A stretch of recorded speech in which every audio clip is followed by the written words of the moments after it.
what I have done and what I mean. Hello everyone. I just want to show you guys a quick update what I was saying before. This is part 2 on how to prepare your citrus trees for the fall and autumn months. And so I already took the liberty of using the rock dust, the bone meal, and the leaves, mulch, and um the path, the medium bark as a demonstration of what you could do. You don't have to necessarily use the medium bark. You can just leave it as it is. But this is just a demonstration of what I was saying. I want to hurry up and get out this heat because it's very hot right now. It's getting hotter as we speak. But so this is what I have done thus far. Uh-oh. That's my mistake, but the camera moved. This is the Aurora Sensuma. Okay. And I was trying to be very careful not to uh, move around so much around my Aurora Sensuma because this is the only fruit I have from it.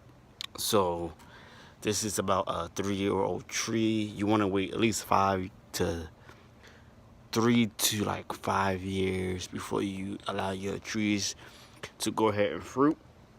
This is the Meyer lemon. As you know, it's too much fruit on this tree because it's bent. The branches are bent, but we're gonna leave it. This is about a 5-year-old Meyer lemon actually, because the container is in right now. It was a 7-gallon. So this is a 5-year-old. You want this tree to actually fruit, okay? Compared to something like our baby blood orange, okay? So we're gonna show you how that looks right quick, how it looks, right? And you can see all the foliage looking wonderful. As y'all know, we lost all of his leaves doing a wrong method, and not really doing a wrong method, but keeping it in so much sun basically. But this is how it looks with the mulch and half of the medium bark, okay guys? So we're gonna go around it. You see how I'm gonna give you a good look here. See how we have a little berm. This is what you want, and see the feeder roots. See those roots and how it's basically like not covered. This is what you want to do through your autumn and winter months. You can go ahead and like cover it a little bit, an inch by a little tiny inch. You don't want to do so much, but I'm not going to do that because I don't want to destroy my tree.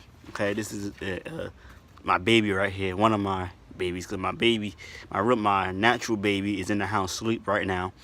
So that's my wife, and you know, that's my love, my life. We are one. And so, but since we won't have no children, you know, I'm calling this my baby, you know. I don't want to get in trouble, y'all. I want to be careful what I say, you know. And here's how it would look if we would add the medium bark, all right, as a decoration. All right, so something like this too with our Desert King. All right, I don't know why I'm showing you on this, but look at that. Hopefully I can move back. Look, see that? Wow, that's looking nice. That's growing. I look like a new branch, I guess. I don't know. Back to this. Okay, so that's what you want to do. You want to you could do that method. You could do this method, or you can go ahead as we did the Washington Naval a few weeks back. You could do it like this. All right, cover the whole thing, which is your mulch. I didn't do any. I just did rock dust, and that was it. And the mulch, which was the wood chips and leaves all mixed together, and then added the medium bark. Or you could just do the medium bark without the mulch, okay? But I did the mulch because it's feeding the soil as the wood chips break down. So that's another way.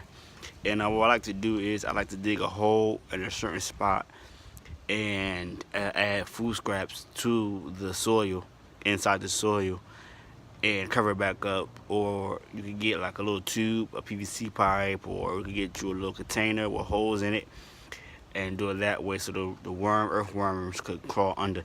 Now, when you do that type of method, you want to make sure you're in the soil. Your containers are at the bottom, in the soil, not on the concrete. So the worms could dig into the soil and go up and get those nutrients, that food, and add castings inside your soil. Okay, that's the benefit of having your containers on directly on the soil than having it on the cement. When it's in the cement in the wintertime, it helps to heat up the bottom of your container. That's the benefit. Okay, so people that don't, say that you shouldn't have it on the cement, or they got their opinions. But there are negatives and positives to anything you do in life, and so you learn from it. All right, guys, you learn from it, and that's what I want to tell you guys. And this is the Washington Navy. Sorry about that, guys. The phone fell. Hopefully, it's not broke. But but that is the benefits of having your little tripod here. It came off, but the benefits of, I was saying, negative and positive. Everything has a negative and a positive, and you learn from everything you do in life. So with that being said, guys, this is our Washington Navel. This is a standard tree, as you guys know. And then we also have our semi-dwarf, 2 semi-dwarf trees, and a dwarf.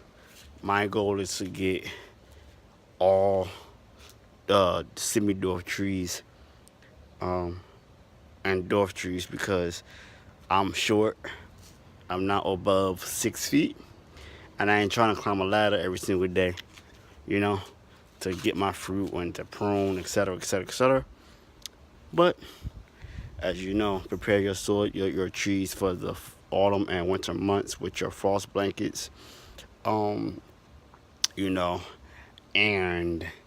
or your greenhouses. You use a greenhouse. That's another way to do it as well, or placing your home, your garage, or whatever. For those who are growing the ground, to me, and this is my opinion, I believe that you don't really need a frost blanket when your trees are mature enough, over like 10 years old, because they could handle the frost, the cold. If you don't believe me, then think about nature itself. All trees are not protected. For instance, right? Give you a quick example. That tree up there, right? How you gonna get a frost blanket on that tree? Answer me that question. You know what I mean? How you gonna get a frost blanket on this? Are you gonna recover it? No, because all trees have different chill hours. And if you go like into other climates, different arid zones, every citrus tree and every fruit tree are not covered. There, they might be using heat to protect the tree while using fires, etc. But you gotta think about it. In nature, real nature, we're mimicking nature, but in nature in general, Mother Earth is not covering trees with frost blankets. They learn how to handle the frost, the winter, the cold, the summer, the spring. But with that being said, guys, all we're doing is mimicking nature. Shabbat Shalom, guys. Enjoy your Sabbath. Enjoy your weekend, guys. Go out, hang out, go to the movies, spend time with your family. And for those to my family in the East Coast, I love you. I'm praying for you guys with this hurricane and the weather out there. But until next time, this is your boy, NJ Kelly Gardner, saying please like and subscribe and hit the notification button to remember to get in contact to see all my videos. Okay? So, with that being said, I love you. And remember, you're destined for greatness. Peace.